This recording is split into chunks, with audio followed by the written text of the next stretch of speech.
윗사람을 대하는 자세가 있습니다. 윗사람을 대하는 자세가 있습니다. 우리는 신앙생활하면서 교회 생활하면서 두 가지를 얻어야 합니다. 첫 번째는 나의 영혼을 구원받는 복음 진리를 받아야 되고요. 두 번째는 이 예배 속의 말씀을 통하여 세상을 살아가는 진짜 지혜를 얻으셔야 합니다. 이 두 가지 양날개를 갖추는 것이 성도의 가장 위대한 무기입니다. 오늘 말씀에 보면 그리스도인들이 세상 속에서 살아갈 때, 또 교회 안에서 살아갈 때, 이 두 가지 면에서 살아갈 때 직급, 자기보다 직급이 높은 상전을 만나게 될 때 어떤 자세를 가져야 되는가 성경은 말씀하고 있습니다. 에베소 교회 목회자로 디모데를 사도 바울이 보냈지요. 그 교회 안에 일어났던 실제적인 문제를 다루게 된 것입니다. 예수 믿는 사람들은 교회에서만 신앙생활하는 게 아닙니다. 사실은 진짜 어려운 것은 세상과 직장 속에서 그리스도인답게 사는 것이 제일 어렵습니다. 저도 마찬가지입니다. 교회에서 목사 역할 하기는 쉬워요. 일단은 교인들이 목사로 알아주잖아요. 근데 세상에서 믿지 않는 사람 속에서 목사로서의 거룩함, 목사로서의 직분, 목사로서의 그리스도인됨을 지켜내고 살아내는 것은 진짜 어렵습니다. 예수 믿는 사람들은 교회에서만 예수를 잘 믿는 사람이 아니라 세상 속에서도 예수 믿는 사람의 영향력을 드러내야 합니다. 제가 즐겨 쓰는 말이 있습니다. 우리가 세상 속에 그리스도인으로 살아갈 때 핍박은 받을지언정 무시를 받아서는 안 됩니다. 여러분, 누가 무시를 받습니까? 가난하다고 무시받나요? 아니요. 인격이 좋은 사람은 가난해도 존경을 받습니다. 세상도 그걸 알아요. 여러분, 우리가 세상에서 직급이 없으면, 노예면, 종이면, 아랫사람이면 다 무시를 받나요? 아니요. 존경받는 아랫사람도 저는 많이 보았습니다. 그래서 우리가 세상 속에 살아가면서 예수를 믿기 때문에 핍박은 받을지언정 무시받지는 말아야 합니다. 이 이야기는 실력을 갖추라는 의미이기도 하고, 또 한 가지는 신앙적인 인격을 갖춰야 된다는 의미이기도 합니다. 이 당시 에베소 교회는 당시 노예가 3분의 1이나 넘었습니다. 로마 사회는 노예가 사실은 그 로마 도시 안에는 노예가 자유인의 4배나 되었답니다. 그런 영향을 받아서 에베소 도시는 노예 자체가 3분의 1이에요. 모든 시민의 말이죠. 이들은 전쟁에서 잡아온 노예들이었습니다. 똑똑한 사람이었으나 비참한 사람들이죠. 다시 표현합니다. 아주 똑똑한 사람이었으나 비참했어요. 근데 놀라운 사실은 교회가 창립되어지고 교회가 세워지면서 이 노예들이 교회 안에 들어와 예수를 믿는 일이 생겼습니다.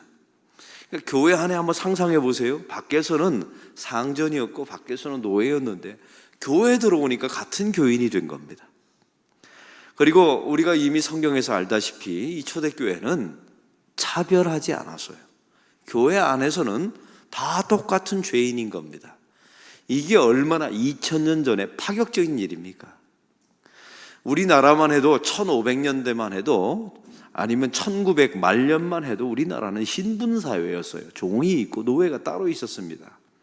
이게 2000년 전에 교회 안에 노예와 상전의 관계가 아니라 교회 안에 형제요, 자매님이라고 하는 이 호칭이 기독교 안에 생겨나게 된 거예요. 이거는 거의 혁명이었습니다. 사랑하는 성도 여러분, 바로 이런 사회 속에서 교회 안에 또 세상에서 예수 믿는 사람들이 상전을 만날 거 아닙니까? 이게 노예 사회였기 때문에 이때는 도대체 어떻게 해야 되나, 이 문제가 발생하게 된 거예요. 왜요? 형제님, 자매님이라고 교회에서 호칭을 붙이게 돼 있거든요. 형제님, 자매님이라고 말은 당신과 나는 하나님 앞에서 동등합니다라는 호칭이었던 거예요.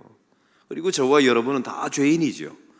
사실은 이 땅에서 집사님, 권사님 하지만 또 어떤 경우는 조선시대 때나 그 사람은 신분이 선비요, 노예요, 종이요라는 말을 듣지만 죽어서 천국 가면 노예가 있을까요? 없습니다. 여러분, 천국 가면 목사가 있을까요? 없어요. 여러분, 천국에서 무슨 목사 역할이 필요가 없는데요. 그냥 서로 형제님, 자매님, 이 호칭을 붙이게 되는 거예요. 천국에서도 쓸 호칭이니 얼마나 귀합니까, 이게. 그리고 기독교의 본래 신앙 정신이 그리스도 앞에서는 다 죄인이며 다 평등합니다. 이게 얼마나 위대한 호칭입니까? 그런데 실제적인 삶 속에서 세상 밖에서 상전을 만나게 될 때, 또 교회 안에서 상전을 만나게 될 때 문제가 발생했다는 거예요. 여러분에게 묻습니다. 무슨 문제가 도대체 발생했을까요? 예를 들면 교회 안에서 상전이 예수를 믿었고 자기 노예가 예수를 믿었어요. 상전이 이랬다고 합시다. 노예한테 교회 안에서, 형제님, 이건 문제가 없어요. 오히려 정말 감동적인 장면이죠. 근데 문제가 뭐냐면 이 아랫사람 노예가 교회에 와서 자기 상전을 똑바로 쳐다보면서 형제님이라고 불러버린 거예요. 듣는 주인 기분 엄청 나쁠 겁니다. 내가 이 교회에 와야 되나, 이 꼴을 당해야 되나. 이런 문제가 발생했던 거예요. 상전이 했으면 문제가 없죠. 또 상전이 해주었거든요. 근데 이걸 악용하는 노예들이 생겼어요. 다시 표현합니다. 이걸 악용하는. 참 사람의 죄성은 참, 이게 하나님의 은총인데 은총을 악용해 먹는 사람들이 교회 안에 생겼다는 거예요. 오늘 말씀은 두 가지 경우를 말합니다. 예수를 믿는 사람이 세상에 나가서 직장 생활할 때 불신자 주인을 대하는 자세가 오늘 성경에 있어요. 그게 바로 1절입니다. 우리 다 같이 6장 1절을 읽겠습니다. 물은 멍에 아래에 있는 종들은 자기 상전들을 범사에 마땅히 공경할 자로 알지니 이는 하나님의 이름과 교훈으로 비방을 받지 않게 하려 함이라. 다시 표현합니다. 예수를 믿는 사람이 세상에서 직장 생활을 해요. 믿지 않는 상전을 만날 때 어떤 자세를 취해야 되는지의 내용이에요. 왜냐하면 그 다음 2절은 교회 안에서 믿는 상전을 만날 때이거든요. 그러면 1절의 말씀을 보면 오늘 성경은 분명하게 공경하라라고 말씀하고 있습니다. 범사에 모든 일에 마땅히 공경하라.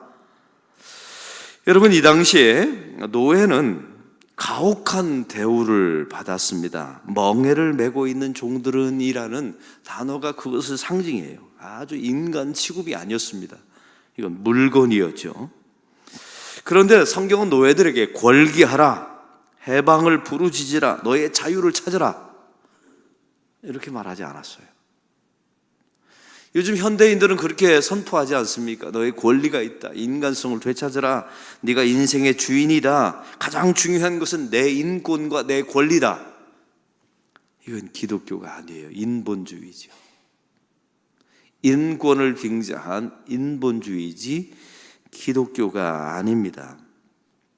오히려 성경은 말합니다. 주인이 가혹하게 대하든 잔인한 주인이든 상관없이 오늘 성경은 말합니다. 그 주인을 공경하랍니다. 믿지 않는 상사를 존경하래요. 여러분, 이게 노예 제도를 하나님이 인정하고 있다 이런 내용이 아닙니다. 나는 노예 관계 그런 데 관심 없다는 말도 의미가 아닙니다. 여기는 분명히 이유가 있어요. 노예의 신분을 가진 사람은 세상에서 직장 생활할 때, 또 믿지 않는 상사를, 주인을 만나게 될 때 우리의 모든 관심이 나의 자유가 되어서는 안 된다는 겁니다. 무엇이 우리의 관심이 되어야 합니까? 하나님의 명예. 내가 이 일을 하면서 하나님께 누를 끼치지 말아야지. 하나님의 이름에 먹칠을 하지 말아야지. 이게 성도의 세상에서의 첫 번째 관심이 되어야 된다는 거예요. 여러분, 세상에서 직장 생활할 때 저와 여러분이 예수 믿는다는 사실이 결국 드러나지 않습니까? 목사가 왜 저래? 세상 사람들한테 이런 말 들어서는 안 된다는 거예요. 장로가, 권사가 뭘 저래?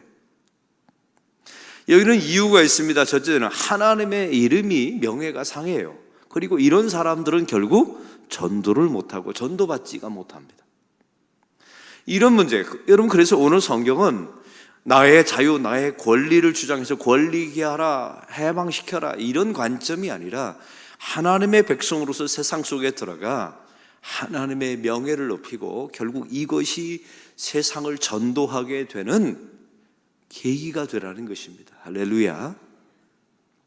여러분, 종노릇을 잘하면 영향력을 가장 크게 끼쳤던 사람 성경에 기억나시죠? 요셉. 도대체 얼마나 종노릇을 잘했냐면 요셉을 보시고 보디발의 집을 축복하세요. 기가 막힙니다. 그 요셉을 통하여 하나님 앞에서 고람데오라고 하는 아주 유명한 신앙 고백이 나타나게 되죠. 여러분, 우리가 종노릇을 세상에서 종노릇하는 경우가 있어요. 나쁘지 않아요. 그러나 그것도 그리스도 안에서 하나님의 명예를 드높이면 그것이 전도의 기회가 될 수 있다는 사실입니다.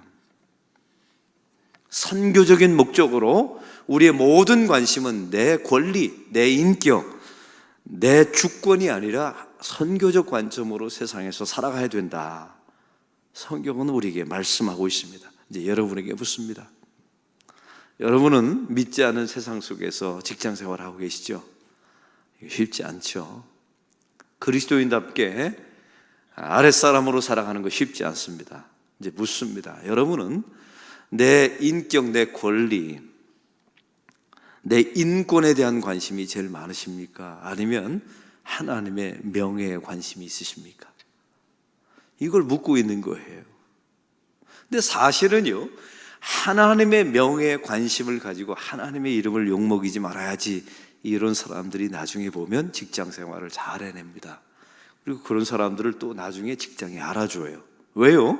하나님은 보이지 않는 곳에서도 우리를 바라보시며 신실하게 살아갈 수 있으니까요. 할렐루야. 성경은 이걸 말씀하고 있어요.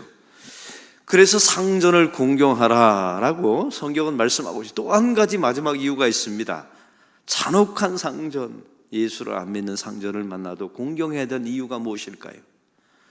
우리가 세상에서 만나는 직급이 가지고 있는 권위가 있어요.